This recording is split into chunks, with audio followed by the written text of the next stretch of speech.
জি, আসসালামু আলাইকুম। ওয়ালাইকুম আসসালাম। জি, ভাই যে প্রশ্নটা করলেন, ওই প্রশ্নের সম্পূর্ণ বিপরীত দিকে আরকি আমার বিষয়টা।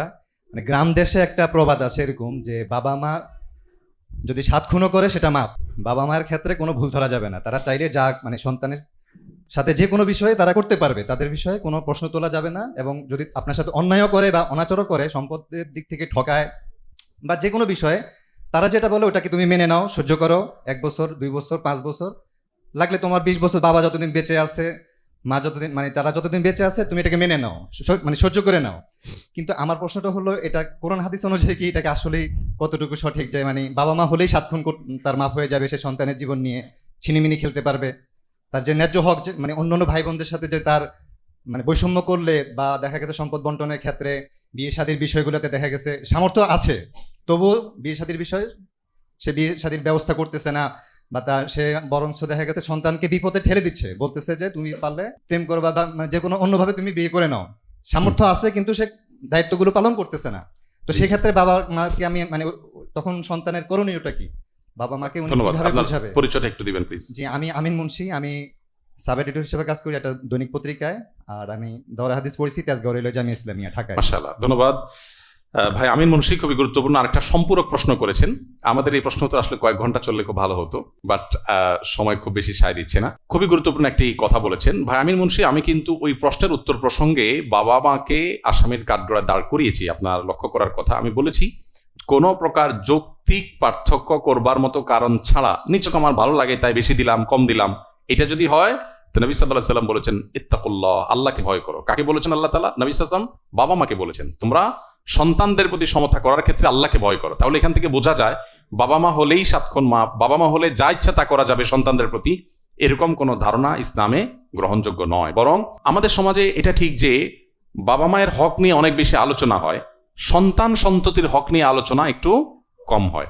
এই কম হওয়াটার যৌক্তিক যথেষ্ট কারণও আছে।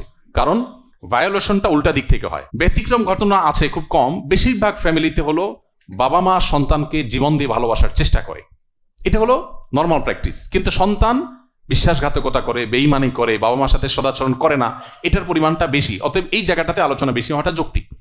কিন্তু সেই সাথে আমাদের এটা ভুলে গেলে চলবে না, বাবা মা হয়ে যদি সন্তানের প্রতি অবিচার করা হয়, বিচার আল্লাহ তাআলা ঠিকই করবেন। তবে হ্যাঁ, এখানে একটা কথা আছে, সন্তান হিসেবে আমরা বাবা মায়ের বিচারের দায়ভার নিজের কাঁধে তুলে নিতে পারি না। অর্থাৎ আমি আমার বাবা মাকে বিচার করতে পারি না।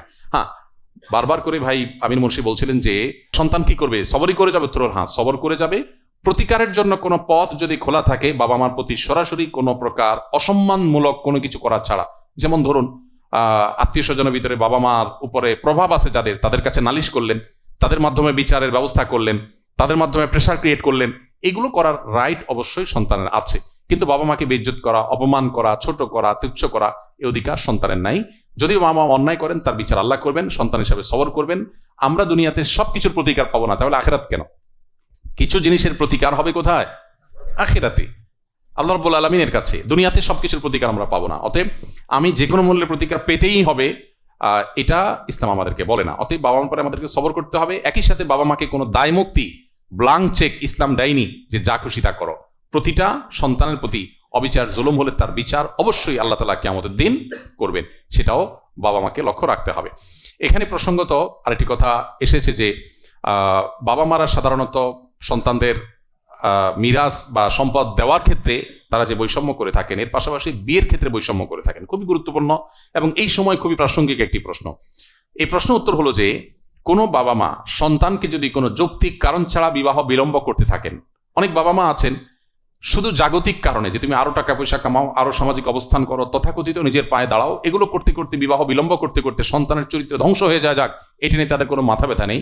এরকম যদি হয় তাহলে সেক্ষেত্রে বাবা মার অনুমতি ছাড়া, এটা অবশ্য পরিস্থিতি বিবেচনা সাপেক্ষে, সবার জন্য না, আমরা এই ক্ষেত্রে বলি কমন মূলনীতি। তবে পার্টিকুলার কোনো কেস যদি হয়, নির্দিষ্ট কোনো ব্যক্তির ইস্যু হয়, আমরা বলি কোনো আলেম তার সাথে সাক্ষাৎ করে আপনার পুরো বিষয়টাকে খুলে বলে তারপর আপনি সমাধান নেবেন। কিন্তু কমন মূলনীতি হলো, যদি কোনো বাবা মা দুনিয়াবি পার্থিব কারণে সন্তানের বিবাহকে অযৌক্তিক সময় পর্যন্ত বিলম্ব করতে থাকেন, তাহলে সেক্ষেত্রে সেই বাবা মার অভিভাবকত্ব করবার অধিকার থাকে না। তখন সমাজের গণ্যমান্য ব্যক্তিবর্গের অভিভাবকত্বে সে সন্তান বিবাহের উদ্যোগ নিতে পারে। অতএব ইসলাম মানুষকে হাত পা বেঁধে দেয়নি, সেটা বাবা মার কাছেও না।